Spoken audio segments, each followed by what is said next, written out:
গারো পাহাড়ের পাদদেশে ভারতের মেঘালয় সীমান্ত থেকে খুব কাছে বৈশাখী বাজার।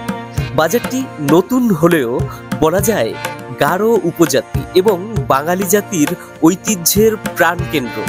বৈশাখী বাজার থেকে মাত্র 2 কিলোমিটারের ভেতর অবস্থিত বাংলাদেশের শেরপুর জেলার সর্ববৃহৎ স্থলবন্দর নাকুগাঁও ও ডালু পোর্ট।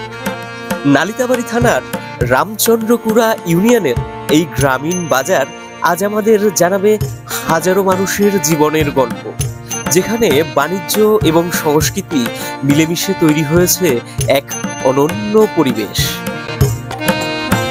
ভাদ্র মাসের মিষ্টি বাতাসে ভিজে আছে প্রকৃতি, আর রাস্তার দুই পাশে চোখ জুড়ানো সবুজের সমারোহ। আমন ধান রোয়ার কাজ শেষ, তাই মাঠঘাট এখন সবুজে মোড়া এক অপূর্ব চিত্রপট। দেখা যাচ্ছে পল্লী জীবনের সরলতা, যেখানে প্রকৃতি আর মানুষের মেলবন্ধন স্পষ্ট হয়ে উঠেছে। দূরে ভারতের মেঘালয় রাজ্যের পাহাড়গুলো মেঘের আড়ালে লুকিয়ে আবার উকি দিচ্ছে, যেন পথিককে স্বাগত জানাতে চায় তাদের নিজস্ব অপরূপ রহস্যময় সৌন্দর্যে। সুপ্রিয় দর্শক, নালিতাবাড়ি থানার 5 নং রামচন্দ্রকুড়া ইউনিয়নের বৈশাখী বাজার থেকে আপনাদেরকে স্বাগত জানাচ্ছি। তো আজকে দর্শক হচ্ছে গিয়ে মঙ্গলবারে এখানে একটা চমৎকার সুন্দর বাজার বসে। তবে বাজারটা কিন্তু নতুন, তাই না আলী ভাই? মানে এমনি বাজারটাও নতুন বসে, আমাদের চ্যানেলের জন্য নতুন। তো এটা হচ্ছে একদম দর্শক ভারতের মেঘালয় সীমান্তবর্তী একটা বাজার। আর এই যে রাস্তাটা আমাদের পেছনে দেখতে পাচ্ছেন, এই রাস্তাটা কিন্তু হচ্ছে কি আপনার সেই বিজয়পুর আর নাকুগাঁওয়ের যে রাস্তা, মানে বর্ডারের কাছ দিয়ে যে রাস্তাটা গেছে, তো সেই রাস্তা। আজকে দর্শক আপনাদেরকে দেখাবো এই বৈশাখী বাজারের বর্তমানের আপডেট, মানে এখানে কি ধরনের পণ্য উঠেছে এবং তার বাজার দর। তো চলুন দর্শক, আর কথা না বাড়িয়ে আজকের পর্বটা আমরা এখান থেকেই শুরু করছি। বন্ধুরা, বৈশাখী বাজারের এই যে রাস্তাটা, এখানেও কিন্তু কিছু কিছু পণ্য বিক্রি হয়।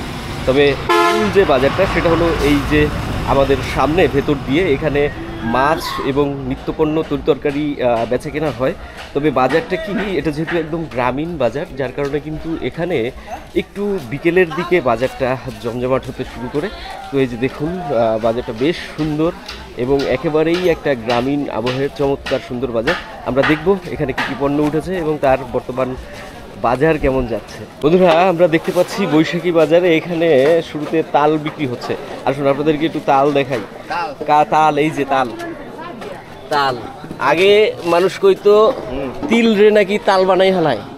হ্যাঁ, ছোট কথা রে বড় বানাই হালাইলেই তিল থেকে তাল। হ্যাঁ কাকা, আর গাছের তাল এটি কত করে দাম পাইতেছেন? বন্ধটা তো সুন্দর আইছে, 10 টাকা। এ তো হস্তা দর্শক, হস্তা তাল সুন্দর, কিন্তু বন্ধ বাড়িছে একদম পাহা তাল কাকা নিয়ে আসে। এই যে আরো তাল মাত্র 10 টাকা। আচ্ছা আচ্ছা, গৃহস্থদের বাজার কিন্তু এটা। কৃষকরা তাদের নিজেদের পণ্য নিয়ে আসে, গৃহস্থরা তাদের পণ্য নিয়ে আসে। এই যে কাকা নিয়ে এসে দেখুন গেরা কলা। কাকা, হ্যাঁ গাছের কলা কাকা? আচ্ছা আচ্ছা, এই যে দেখুন চাচা আপনার গেরা কলা নিয়ে আসে। কাকা কত করে আলি দিতা শুন? 20 টাকা। একটু কমাই ঠমাই রাখা যায় না?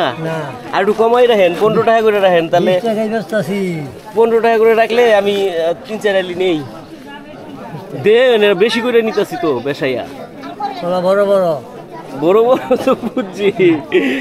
15 টাকা দেন, 15 টাকা করে দেন। নেই? হ্যাঁ কাকা, দিতেন না কেন?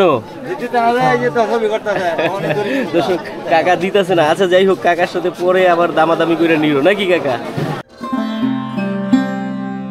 সীমান্তের কাছে এই গ্রামীণ বাজারটি খুব বেশি পুরাতন নয়। রামচন্দ্রকুড়া ইউনিয়নের শতবর্ষী বাজার হিসেবে পূর্বে খুবই খ্যাতি ছিল মায়াঘাসি, কালাকুমা ও ঘাটপাড়া বাজারের। কিন্তু কালের বিবর্তনে বিলুপ্তির পথে সেই সব ঐতিহ্যবাহী বাজার সমূহ, আর সময়ের দাবিতেই যেন ধীরে ধীরে জৌলুস ছড়াচ্ছে বৈশাখী বাজার। কারণ হিসেবে বলা যায় এর ভৌগোলিক অবস্থান। কেননা সীমান্তের আদিবাসী ও বাঙালি জনগোষ্ঠীর জন্য এই হাটটি খুবই গুরুত্বপূর্ণ হয়ে উঠেছে। ইতিহাসের পরবর্তী অধ্যায়ে যাওয়ার আগে চলুন কিছুটা আজকের বাজার দর দেখে নেওয়া যাক। কলা কিন্তু কাকা ফাইনালি দিয়েছে, 3 হালি 50 টাকায় নিয়েছি। এখানে দেখুন আরও কিন্তু প্রচুর পরিমাণে পণ্য আমাদের গৃহস্থ কৃষকেরা নিয়ে এসে। আর বাজারের এই পাশে দেখুন অনেক সুন্দর একটা প্রাকৃতিক দৃশ্য, অনেক সুন্দর জায়গা। আর এই যে কিন্তু আপনার মসজিদ, তো এখান থেকে দর্শক আমরা আর একটুখানি দাম দেখি। এই যে দেখুন ভাই করলা নিয়ে এসে, ভাই কি শুধু করলাই আনছিলেন নাকি আরো কিছু আনছিলেন? না, বরবটি আনছিলাম। বরবটি আনছিলেন? বরবটির দাম নাকি অনেক বাড়তি বর্তমানে? হ্যাঁ, 50 টাকা কেজি। 50 টাকা কেজি? বাড়তি কই? আমি দেখলাম খবরে কোন চ্যানেলে যেন দেখাইলো 200 কত যেন দাম। এটা ঢাকা শহরের বোধহয় কোথাও একটা 200। হ্যাঁ, আমাদের গ্রাম অঞ্চলে ওই দাম থাকে না, তাই না ভাই? তাহলে 50 টাকায় বিক্রি করছেন, তাই না? আর এই করলা ভাই? করলা এটা 60 টাকা। 60 টাকা না? 60 টাকায় দর্শক কলা। ঢেঁড়স কত করে ভাই? 150। মানে ম্যাক্সিমামই হচ্ছে 50-60-এর মধ্যেই আছে, তাই না? এর মধ্যেই আছে, তো মোটামুটি আর কি তরি তরকারি একটু সস্তাই আছে, তাই না ভাই? আমদানি বাড়তি হইতেছে না? আচ্ছা দর্শক, এই সিজনে আমাদের এই অঞ্চলে যে মৌসুমি ফসলটা আসে, মানে আপনার সিজনাল, কারণ এটা কিন্তু আমাদের একটা বিষয় যে আমরা কিন্তু ঋতুভিত্তিক একটা দেশের মধ্যে থাকি, যেখানে 6টা ঋতু আছে এবং 6টা ঋতুতে বিভিন্ন রকমের ফসল কিন্তু ফলে। তার সেই ফসলগুলো আমাদের এখানে গৃহস্থরা বিক্রি করতে নিয়ে আসে, কৃষকরা বিক্রি করতে নিয়ে আসে। তবে বেশিরভাগই দেখতে পাচ্ছি কচু। বাজারে বন্ধুরা এই সিজনে কচুর আমদানি বেশি হয়। মুহি, তারপরে এই যে চতুর্মুহি প্রভৃতি, লতা, তারপরে যে কাঠকচু সবই। এই কাকার এই যে দেখুন মুহি। কাকা, এই মুহিটা কি আপনার নিজের ক্ষেতের মুহি নাকি? নিজে আবাদ করছিলেন না? জি, আমার নিজের ক্ষেতে। তা কাকা, দাম বর্তমানে কেমন পাইতেছেন? দাম আমি আজকে 25 টাকা কেজি বেচতেছি। 25 টাকা কেজি বেচতেছেন? এত সস্তা? সস্তা, মানুষ আবাদ করছে বেশি, মানুষ খাবার জন্য আল্লাহ মিলাই দিয়েছে। নাকি কচু বেশি উঠছে বাজারে? বেশি আমদানি হয়েছে, আল্লাহ মিলাইছে মানুষ খাবার জন্য। যাক, তো বেশি হইলে একটু তাহলে কমে পামু আমরা। হ্যাঁ, তো কাকা কি কলা আনছিলেন নাকি? জি, কলা আমি আনছি। এটা কি গেরা নাকি? হ্যাঁ, গেরা কলা। গেরা কলা সাইজ একটু ছোট হইছে। এটি কত করে হালি পাইতেছেন কাকা? এটি বেশি নাই, বাবা জানি কত খায়। বেচে নি নাই? আচ্ছা আচ্ছা, কাকা বেচে নাই। আর এই কাকা দেখুন এই যে লতা নিয়ে এসে, লতা এটা সম্ভবত দেশি লতা দেখে মনে হইতেছে কাকা, একটু চিকন চিকন লতা। চিকন চিকনটা হইলো আপনার দেশি, আর মোড়াটা হইলো হাইব্রিড। মোড়াটা হাইব্রিড দর্শক। এটা কত করে মোড়া পাইতেছেন কাকা? জোড়া 30 টাকা, মানে 15 টাকা করে আর কি মোটা। তার মানে আপনার 2 মোটা মিলে 1 কেজি 30 টাকা, তাই তো কাকা? এই যে কচু আপনারই? ও, কচুর তো সিজন গেছে গা। এই কচুরি লতা এটা কাকা? তো এই এডি কত করে পাইতেছেন? এটা বেশি জোড়া 40 টাকা, বেশি 50 টাকা, বেশি আবার 20 টাকা চলে কোন 20 টাকা। ও, মানে কোনো ঠিক নাই। আচ্ছা আচ্ছা দর্শক, এটা মানে যার কাছ দিয়ে কাকারা যেমন খুশি নিতে পারে, যেহেতু কাকার নিজেরই ক্ষেতের, একটু কমে বেচলেও সমস্যা নাই নাকি কাকা? কেউ আর আয়া ধরবো না যে কমে বেচলি। আচ্ছা কাকা, ভালো থাকেন। হ্যাঁ, আলহামদুলিল্লাহ। দর্শক, এখানে কিন্তু আপনার মাছও পাওয়া যায়। ওই কোনায় হচ্ছে মাছের বাজার। আমরা মাছের বাজারে যাব, তার আগে এখানে আরো অনেক নিত্যপণ্য তরি তরকারি বিক্রি হচ্ছে। এই দেখুন, এখান থেকে আমরা একটু পেঁয়াজের দাম দেখে যাব। ভাইরা কত করে পেঁয়াজ বিক্রি করতে পারতেছে? ভাইরা, আজকে পেঁয়াজ কিরকম দামে দিতে পারতেছেন? 115 টাকা কেজি। পেঁয়াজের দাম আর দর্শক কমছে না, 10, 15, 20 এর মধ্যেই থাইকে যাইতেছে, তাই না ভাই? 10, 15, 20 এর মধ্যে দর্শক থাইকে যাইতেছে। কাকরোল ভাই কত করে? 50। কাকরোলের দাম কমছে না? বেগুন? হ্যাঁ, 60। বেগুন 60 না ভাই? কাঁচামরিচের দাম কমছে? কদিন আগে আর একটু কম দেখছিলাম, আগে ছিল 80 টাকা পোয়া না, 2-1 দিন আগে আবার একটু কম দেখছিলাম। আজকে কি আবার একটু বাড়ছে না? হ্যাঁ, আজকে দর্শক একটু বাড়ছে, আবার সেই 200 টাকা কেজিতে চলে এসে। এগুলো কাঁচামাল আমদানির উপরে ডিপেন্ড করে, তাই না ভাই? আচ্ছা আচ্ছা, আলুর কি অবস্থা? আলুর দাম কি কমছে? দেশিটা 70। দেশিটা 70, আর ওইটা হচ্ছে হল্যান্ডের 60। আচ্ছা আচ্ছা। এখানে পাহাড়ি ঢলের কারণে সৃষ্ট উর্বর জমিতে আদিবাসীরা নানা রকম সিজনাল ফসল উৎপাদন করে থাকেন। এর পাশাপাশি সমতলের কৃষকরা নিয়ে আসেন মাছ সহ তাদের উৎপাদিত সকল পণ্য। এভাবে দুই জাতিগোষ্ঠীর সমন্বয়ে ধীরে ধীরে জমজমাট হয়ে উঠেছে বৈশাখী বাজার, যা স্থানীয় সংস্কৃতিতে একটি গুরুত্বপূর্ণ ভূমিকা রাখবে বলে মনে করছি আমি। ভাইয়ের কাছেই তো দেখা যায় সবচেয়ে বেশি ভিড়। শাক আর এই মূলাই কি মানুষ এখনো বেশি কিনতেছে নাকি? হ্যাঁ, মূলা নতুন জিনিসটা বেশি কিনতে। নতুন জিনিসের প্রতি মানুষের দর্শক আগ্রহটা বেশি। মূলা উঠেছে সুন্দর, এই যে দেখুন অনেক মূলা কিন্তু ভাই অলরেডি বিক্রি করে ফেলছে, আনছিল প্রচুর। আবার এই দেখুন ভাইয়ের পুঁই শাকটাও কিন্তু খুবই সুন্দর এবং টাটকা। ভাই পুঁই শাক কীরকম দামে বেচলেন? 30 টাকা কেজি। 30 টাকা কেজি। এটা 1 কেজি বান্দা না? 1 কেজির উপরে আছে। 1 কেজির উপরে আছে দর্শক, মাত্র 30 টাকা। মূলার ভাই মোটা কত করে বেচলেন? জোড়া 30 টাকা। জোড়া 30 টাকা, 15 টাকা। তাহলে মূলার কি দাম একটু কমলো নাকি ভাই? কমলো না? আচ্ছা আচ্ছা, মানে মূলাটা ওঠা শুরু হয়ে গেছে বেশি, এই জন্য আর কি দামটা কমতে শুরু, তাই না? আচ্ছা ঠিক আছে ভাইয়া, হ্যাঁ ভালো থাকেন। দর্শক বন্ধুরা, আমরা কিন্তু দেখলাম বৈশাখী বাজার থেকে নিত্যপণ্য তরিতরকারির দাম। তো এখানে মাছ বিক্রি হচ্ছে, আসুন আপনাদেরকে একটু মাছের দাম দেখাই, এখানে কেমন মাছ পাওয়া যায় এবং দেখার চেষ্টা করি সেটাও। এই কিন্তু দর্শক বৈশাখী বাজারের মাছ, মাছের বাজারে আজকে মাছ দেখা যাচ্ছে কম, কিছু পাঙাশ মাছ আছে, আমদানি নাই না? আচ্ছা, আজকে আমদানি কমছে, আজকে কম। হ্যাঁ, আরো বেশি হয় এখানে মাছ, পুরো ভরে যায়। তো আজকে তো দেখা যায় অর্ধেকেরও কম আইছে, অনেক কম আইছে না? আজকে মাছ আইছেই না, না? তো দর্শক, আমরা একটু আগায় এদিক দিয়ে দেখি এইদিকে ভাইয়েরা কি মাছ বিক্রি করছে, পরে আমরা আপনার মাছ দেখাবো, ওই যে পাঙাশ মাছের দাম দেখাবো। তো এখানে দেখা যাচ্ছে পুঁটি বিক্রি করতেছে দাম, সরপুটির দাম তো ভালোই থাকে এখন বর্তমানে, মানে আগের চাইতে সরপুটির চাহিদাটা অনেকটা বাড়ছে না? মানুষ অনেক পছন্দ করে এটা, এই মাছটা দর্শক। আচ্ছা ভাই, কত করে কেজি পাইতেছে? 250 টাকা। 250 টাকা। যাক, সরপুটির দাম 250 টাকা, ভালো দাম আছে মোটামুটি। ঠিক আছে ভাইয়া, হ্যাঁ। মাছ আজকে কম, তারপরেও অল্প অল্প কিছু কিছু মাছ ভাইয়েরা নিয়ে এসে, এটা মনে হয় কালবাউস না ভাই?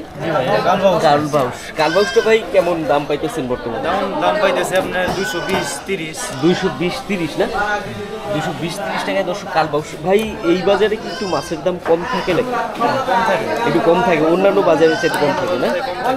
বাজারটা ছোট তো। ও, আর কার্পু মাছের কেজি কিরকম ভাই? 200 টাকা কেজি। 200 টাকা না? সব মিশানো। এই বড়টা ভাই? এটা 250 টাকা। 250 না? এটা হুদা 50 টাকা। এটা হুদা 50 টাকা, এই 50 টাকা কেজি। আর এটা 200 টাকা কেজি। এটা 200 টাকা কেজি। বাটা পুঁটি। এটা দর্শক বাটা মাত্র 50 বাটা মাছ টাকা আর কি ছোট। ছোট, হ্যাঁ, ওই জন্য আর কি দামটা কম। হ্যাঁ, আচ্ছা আচ্ছা ভাই, কিন্তু দর্শক এই মাছটা দেখানোর জন্য আমাকে বারবার করে বলতেছে যে 50 টাকা কেজি নাকি ভাই? আচ্ছা ঠিক আছে ভাইয়া, এর মাছ তাড়াতাড়ি বিক্রি হয়ে গেল দেখা যাচ্ছে। ভাই টাটকা মাছ দেখে কি মানুষ নিল তাড়াতাড়ি? টাটকা মাছ দেখে দর্শক খুব তাড়াতাড়ি ভাইয়ের মাছ কিন্তু বিক্রি হয়ে গেল। আজকে বাজারে মাছ কম, এই জন্য। ভাই কি নানান রকমের মাছই তো আনছিলেন দেখা যায়, হ্যাঁ? তো কেমন কি দাম, কোনটা কি বেচলেন ভাই আজকে বর্তমানে? তেলাপিয়া বেচলাম 200 আর এগুলো বেচলাম 240। ও, এই বড় সাইজের তেলাপিয়াটা এটা 200 করে বেচলেন না? আর পুঁটি 240 পাইলেন? ও আচ্ছা আচ্ছা। সিলভারের কেমন দাম পাইলেন? এটা 180। 180 না? আচ্ছা আচ্ছা, তো দাম মোটামুটি আর কি, খুব একটা খারাপ না দাম, তাই না? দর্শক, এদিক থেকে আমরা দেখতে পাচ্ছি যে পাঙাশ মাছের কিন্তু বেচা কেনা চলছে। এখন কিন্তু মানুষ পাঙাশ মাছটা প্রচুর পরিমাণে খায়, সেটা সব জায়গায়। এই দেখুন বড় বড় পাঙাশ মাছ, এটা তো দেখা যায় মনে হয় 3-4 কেজি হবে ভাই। এটা 2.5 কেজি হবে না? 2.5 কেজি সাইজের পাঙাশ দর্শক। কত করে ভাই কেজি আজকে পাইলেন? আজকে বিক্রি করতেছি ভাই 160। বড়টাও? হ্যাঁ, তাহলে তো কমই দর্শক। এই বড় সাইজের পাঙাশ কিন্তু মাত্র 160 টাকা কেজিতে ভাইরা বিক্রি করতেছে, টাটকা মানুষ কিনতে আছে এখানে পাঙাশ মাছ ভিড় করে। দেখলাম মাছের বাজার, তো মাছের বাজারে দেখছি পাঙাশ মাছের কাছে মানুষের অনেক ভিড়। আর এখানে এই যে ভাইয়েরা পান বিক্রি করছে, ভাইদের কাছেও মানুষের ভিড়। মানে পাঙাশ মাছ এবং পান, এই দুইটা জিনিস মানুষ খুবই পছন্দ করে, তাই না ভাই? বর্তমানে কি ভাই পানের দাম একটু কম মনে হয় না? একটু কম। এই পানের দামটা ভাই কমার কারণ কি? এই সময় আর কি সিজন না? এখন কি ভাই ইন্ডিয়া থেকে পান আসে নাকি ইন্ডিয়ার পান আসা বন্ধ হয়ে গেছে? এখন বর্তমানে আসে না? এই পান ভাই কিরকম বর্তমানে বিড়া বিক্রি করতে পারতেছে? 10 টাকা। 40 টাকা। আর এই ভালোটা 80 টাকা, মানে 40-80, তাই তো? আর এই সুপারিগুলো ভাই কেমন পড়ে কেজিতে? 400 টাকা কেজি না? মানে সুপারির দাম বেশি, পানের দাম কম। হ্যাঁ, পানের সাথে দর্শক আরও যে সমস্ত সরঞ্জাম আছে যেমন জর্দা, এগুলোর দাম থাকে বেশি, তাই না কাকা? হ্যাঁ, জর্দা তারপরে সুপারি এটির দাম বেশি, খালি চুনটার আর পানটার দাম থাকে কম।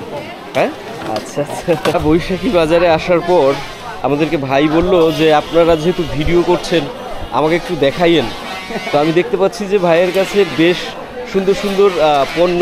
এটা হলো বুরিন্দা। বুরিন্দা, বুরিন্দা দেখুন দর্শক, প্লাস্টিকের প্যাকেটে ভরে ভরে দিচ্ছে। কত করে বিক্রি করতেছেন এটা? 250 গ্রাম 50 টাকা। 250 গ্রাম 50 টাকা, মানে হলো আপনার 200 টাকা কেজি। আর এটা হচ্ছে আপনার নিমকি।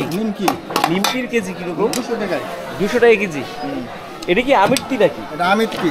আমিরটি দর্শক, এইটা কিন্তু খুব বেশি এটা পাওয়া যায় না। মিষ্টি, বিরাট মিষ্টি। বিরাট মিষ্টি। ছোটবেলা আমরা একটা খাইতে পারতাম না, স্কুলে যাওয়ার সময় একটা নিতাম, এখন কিন্তু মুখের রুচি আর মানে কুলাইতো না, খেয়ে পারতাম না। তো সেই আমিরটি, এগুলো পিস হিসেবে না? পিস 20 টাকা পিস। 20 টাকা পিস। আমরা তো 4-5 টাকা দিয়ে খাইছি। 2 টাকা বেচছি। ওই তো ওই সময় খাইছি, 4 টাকা করে খাইছি। এই দেখুন রসগোল্লা, রসগোল্লা কত করে? কুরমা, গজা। এই যে কুরমা দর্শক, ওই যে গজা, গজা কত করে দেন? গজা 250 টাকা। 250। আর এই খুরমা এই একই দাম। একই দাম। আর এই রসগোল্লা? চিনি, ময়দা, ব্যক্তি। এই রসগোল্লা কত? এটা পিস 15 টাকা বেশি। পিস 15 টাকা। হ্যাঁ, আবার কেজি বেশি 300 টাকা। আচ্ছা আচ্ছা। তো এটা বোঝা গেল যে এই অঞ্চল, এই পাহাড়ি অঞ্চলে কিছু গারোরা আসে, তারা এটা খুব বেশি পছন্দ করে, তাই না? গাররা না, বাঙালি। বাঙালিরাও খায়। এদিকে বর্ডারে এলাকার খাওয়াই বেশি। বর্ডার এলাকার মানুষ খাওয়াইয়া বেশি। আচ্ছা আচ্ছা। বন্ধুরা, আমরা কিন্তু বাজার থেকে বেরিয়ে রাস্তায় আসলাম। এখানে দেখলাম এক ভাই বৈশাখী বাজারে বিক্রি করছে আনারস। ভাইয়ের আনারসগুলো কিন্তু অনেক বড় বড়, বিশাল বড় বড় সাইজে। এক একটা কি 4-5 কেজি করে ওজন হবে। এটা আলী ভাইরে মারলে তো আলী ভাইয়ের মাথা ফাটতে যাবো দেখা যায়। হ্যাঁ, 2-3 কেজি হবে আর কি, তাই না? 3 কেজি হবে। এটি ভাই দাম কেমন ভাই এক একটা? 50 টাকা না? 60 টাকা 40 টাকা। এই যে এই সাইডের গুলো একটু ছোট, 40 টাকা না? দাম মোটামুটি ভালো। ভাই এটা কোথাকার ভাই? মধুপুরের না? মধুপুরের দর্শক আনারস। আমার একটা কথা আছে, হ্যাঁ, আপনি আমার এখানে আমন্ত্রণ করে আপনি আনারস দিয়ে আমার মাথা ফাটাইতে চান। ও এটা মজা করে বললাম আর কি। আর এই ভাই বলছে যে এই ভাই স্থায়ী দোকান করে, অথচ ভাইকে আমরা ভাইরাল করলাম না। তো ভাইকে চিনে রাখেন। ভাইয়ের নামটা কি যেন ভাই? মাওলানা বেলাল হোসেন ভাই এখানে স্থায়ীভাবে সে নিত্যপণ্য তরিতরকারি বেচাকেনা করে। এই যে ভাইয়ের কিন্তু দোকান রাস্তার পাশেই। ঠিক আছে ভাই, ভালো থাকেন। হ্যাঁ, তো আমরা দর্শক মোটামুটি ভিডিওর শেষ পর্যায়ে এসে পড়েছি। আমরা শেষ করতে করতে দর্শক আপনাদেরকে এই রাস্তার উপরে আরও কিছু কিছু জিনিস আছে, সেটা একটু দেখাই যাব। হয়তো দাম দেখানোর প্রয়োজন হবে না, নাকি আলী ভাই? কিন্তু শুধু বাজারটা, এই যে চারপাশ দিয়ে মানুষজন, বাজারের ভিউটা আপনাদেরকে দেখাই। এখানে দেখুন কাপড় চোপড় বিক্রি হচ্ছে। এই সাইডে আরও বেশ কিছু দোকান আছে, চা, তারপরে এখানে ওই যে আপনার আখ বিক্রি করছে একজনে। তো দর্শক, তুলনামূলকভাবে এটাই হচ্ছে আপনার বৈশাখী বাজার। তো আজকের পর্বটা দর্শক এ পর্যন্তই। প্রত্যাশা করি আপনাদের ভালো লাগবে। নতুন একটা বাজার, এবং এটা একটা মানে সীমান্তবর্তী ভারতের কাছাকাছি বাজার। এখানে দর্শক আপনারা দেখলেনই যে গারো প্রকৃতি আদিবাসীরাও যেমন আসে, বাঙালিরাও তেমনই আসে। পাশেই কিন্তু একটা ঐতিহাসিক হ্যাঁ, স্থান আছে। মানে আপনার নাকুগাঁও স্থলবন্দর। আর এখানে কিন্তু নাকুগাঁও স্থলবন্দরে আপনার পোর্ট আছে, ডালু নাকুগাঁও পোর্ট। ওখান থেকে কিন্তু ভারত বাংলাদেশের যাতায়াতের রাস্তা চালু আছে। তো দর্শক, যদি ভিডিওটা ভালো লাগে তাহলে অবশ্যই একটা লাইক করে দিতে ভুলবেন না। আর লাইক করার পাশাপাশি কমেন্টস করে জানাবেন আপনাদের কেমন লাগলো। আর যারা সাবস্ক্রাইব করছেন না তাদের কাছে দর্শক আমাদের একান্ত অনুরোধ, আপনারা সাবস্ক্রাইব করে আমাদের পাশে থাকবেন। আমরা প্রত্যাশা করি যে আমাদের চ্যানেলটা আরও বড় হোক, হ্যাঁ, আমাদের পরিবারটা আরও বড় হোক। তো দর্শক, আজকের মতো বিদায় নিলাম। ভালো থাকবেন, সুস্থ থাকবেন, শুভকামনা করবো, নাকি আলী ভাই?